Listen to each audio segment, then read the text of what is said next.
Can I open them? All right. Now.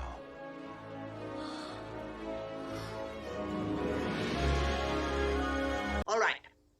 Now, to start off, I want you to read these books. I checked this out weeks ago. Forbidden light reading. This is light. Consider this your passport to the wonderful and quite unpredictable world of books.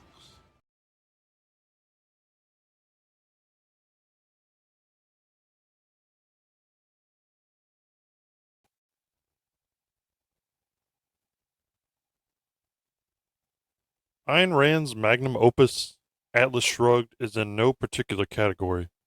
It's part mystery, part romance, and part science fiction. It's about the power of the human mind. It argues that without knowledge and wisdom, all that's left is ignorance and evil. The story centers around a circle of steel magnates, mainly Dagny Taggart. She's vice president of her family's transcontinental railroad, a self-made woman who's put in charge of operations and finds herself in a losing battle, caught between supply chain issues, sabotage, and other setbacks. Her brother, president of Taggart Transcontinental, is an incompetent, nihilistic leader hell-bent on destroying his enemies.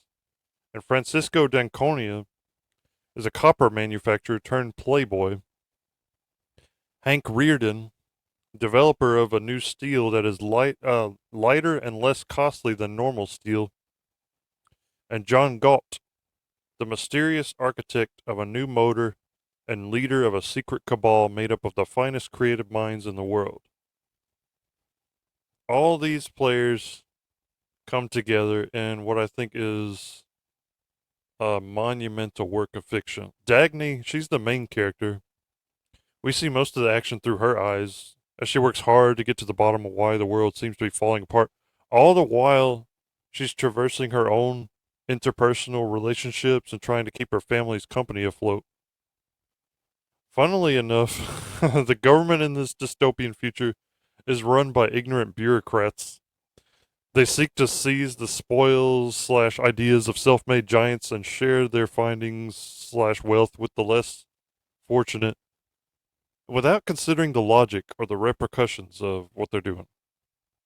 John Galt, a revolutionary with a vision for a world free of socialism, was seen as a radical figure back when the book was published in 1957, and many did not take to her creative decisions, to Rand's creative decisions, such as telling the reader that it's okay to be selfish if the only other option is to give your life up to those who don't appreciate it, those who don't work for the things they have.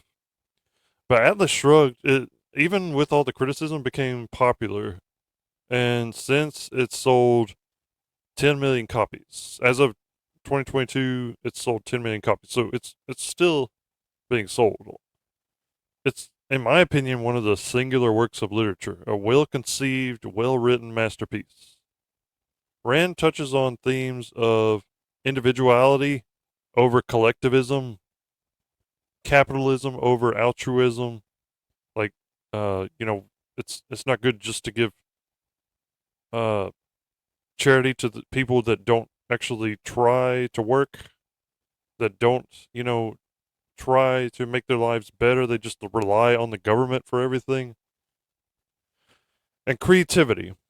It's about creativity over complacency. It's about perseverance. It's about striving to be better in everything. I recommend this book to anyone looking to enjoy a suspenseful, thought-provoking study of mankind and his place in the universe, in the whole scheme of things. Why are we here? What is our purpose? Rand attempts to answer these questions in an entertaining way, and I think she does a pretty good job. You may not wholeheartedly agree with all of her positions on capitalism, on, selfishness, being moral, but we can't deny that a lot of her arguments have merit, that they make sense. She goes into great detail, and there's this one speech that John Galt gives toward the end of the book when he's on the radio. He's hijacked the radio, and he's speaking to the public, basically. Giving a speech to the public, and it goes on for pages and pages and pages. Ayn Rand really thought all this through, and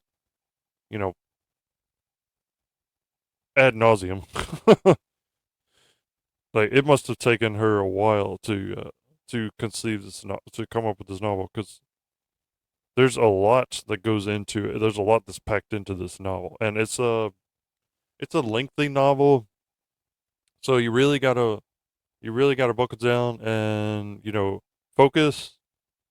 But let me tell you, once you do, you will get sucked into this, because between the relationships between the characters, between the political intrigue, between the backstabbing, the mystery. There's a great mystery at the center of it all, and once you uncover it, it's like, oh, why didn't I think of that?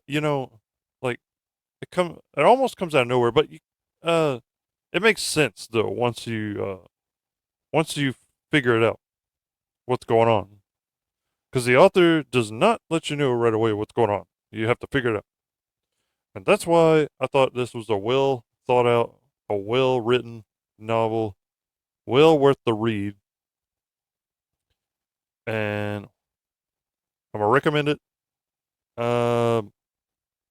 For older readers, not for not for middle school, not for children. This is for adults, or at least college age, because a lot of the concepts are higher than the younger reader would be used to, and then the content is more adult too. So yeah, that's all I have to say about this one today. Thank you for listening, and I will see you in the next one.